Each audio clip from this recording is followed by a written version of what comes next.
मंत्री नितिन गडकरी का एक बयान सोशल मीडिया पे खूब वायरल हो रहा है, जिसमें वो कहते हैं कि जो लोगों को सबसे अच्छा मूर्ख बना सकता है वही सबसे अच्छा नेता भी हो सकता है। अब सवाल उठता है कि गडकरी आखिर किसकी बात कर रहे हैं? क्या वो खुद की तारीफें कर रहे हैं या फिर अपनी ही पार्टी के उन नेताओं की तरफ इशारा कर रहे हैं जिन्होंने 15 लाख रुपए हर खाते में डालने का वादा किया था, 2 करोड़ नौकरियों की बात की थी और आज तक सिर्फ जुमलों के सहारा लेकर सत्ता में बने हुए हैं? क्या गडकरी अमित शाह के उस बयान की तरफ इशारा कर रहे हैं जिसमें उन्होंने कहा था कि 15 लाख वाला सिर्फ एक चुनावी जुमला था, या फिर ये नरेंद्र मोदी के उस लंबे चौड़े प्रचार अभियान पर कटाक्ष है जिसमें हर बार जनता को एक नया सपना दिखाया गया, कभी अच्छे दिन, कभी हर हाथ में नौकरी का, लेकिन 11 साल बाद भी देश की बड़ी आबादी बेरोजगारी, महंगाई और नफरत की राजनीति में उलझी हुई है? क्या गडकरी ये कहना चाह रहे हैं कि जो नेता धर्म के नाम पर, झूठे वादों के नाम पर और भावनाओं के सहारे जनता को बार बार मूर्ख बनाता है वही इस देश की राजनीति में सबसे सफल हो सकता है? अगर ऐसा है तो ये एक बेहद गंभीर सवाल खड़ा करता है कि क्या अब ईमानदारी और सच बोलना राजनीति में कोई मायने नहीं रखता? क्या अब सिर्फ वही नेता आगे बढ़ सकते हैं जो लोगों को बहला फुसलाकर, भावनाओं का फायदा उठाकर और झूठे सपने दिखाकर सत्ता की सीढ़ियां चढ़े? दरअसल नितिन गडकरी का हालिया बयान एक बार फिर चर्चा में है और इस बार उन्होंने जो कहा वो सिर्फ चौंकाने वाला नहीं बल्कि सोचने पर मजबूर करने वाला भी है। नागपुर के एक कार्यक्रम में उन्होंने कहा कि जिस क्षेत्र में मैं काम करता हूं वहां पूरे मन से सच बोलना मना है। जो जनता को सबसे अच्छा मूर्ख बना सकता है वही सबसे अच्छा नेता होता है। अब बयान ये सुनकर सवाल उठता है कि गडकरी साहब किसके लिए कह रहे हैं ये बात?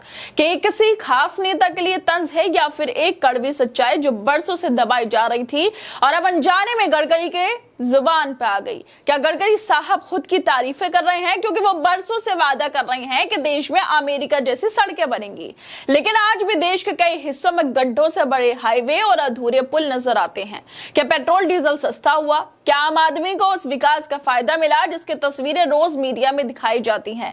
या फिर वो अपनी ही पार्टी के उन नेताओं की तारीफें कर रहे हैं जिन्होंने 15 लाख रुपए खाते में आने की बात कही थी, 2 करोड़ नौकरियों की बात कही, अच्छे दिन का सपना दिखाया, लेकिन 11 साल बीतने के बाद भी जनता उन्हीं सवालों से जूझ रही है? क्या यह बयान इस बात का संकेत है कि नेता जानबूझकर झूठ बोलते हैं और जनता को मूर्ख बनाना अभी की राजनीतिक कला मानी जाती है? ये लोकतंत्र की सबसे बड़ी विडंबना नहीं है तो और क्या है? एक केंद्रीय मंत्री अगर मंच से कह रहा है कि जो जनता को मूर्ख बना सकता है वही सर्वश्रेष्ठ नेता है, तो क्या ये देश के नागरिकों का अपमान नहीं है? क्या ये लोकतंत्र के उस मूल विचार के खिलाफ नहीं है जिसमें जनता को सबसे ऊपर माना जाता है? क्या गडकरी के इस बयान के पीछे किसी तरह की नाराजगी है? क्या वो अपनी ही पार्टी के भीतर की राजनीति पर तंज कस रहे हैं? क्योंकि अगर उनकी बातों को गंभीरता से ले लिया जाए तो ये बहुत कुछ कहती हैं, शायद उन नेताओं के बारे में जो वादों की राजनीति करते हैं, बड़े बड़े दावे करते हैं और फिर सत्ता में आकर मुकर जाते हैं। क्या गडकरी ने अनजाने में स्वीकार कर लिया कि झूठे वादे और प्रचार की राजनीति ने सच्चाई, ईमानदारी और जवाबदेही की जगह ले ली? और अगर ये सब एक सच्चाई है जिसे एक वरिष्ठ मंत्री खुलकर कह रहा है तो फिर सवाल उठता है क्या हम इतने सालों से बस एक झूठे भरोसे में जिए जा रहे हैं कि चुनाव जीतने के लिए जनता को सिर्फ एक मोहरा समझा जाता है जिसे थोड़े से वादों और इमोशनल नारों से कंट्रोल किया जा सके?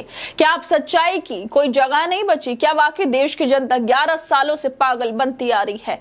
वो बार-बार झूठे वादों पर भरोसा कर रही है सिर्फ इसलिए कि नेता मीठा बोलते हैं, बड़ी बड़ी बातें करते हैं?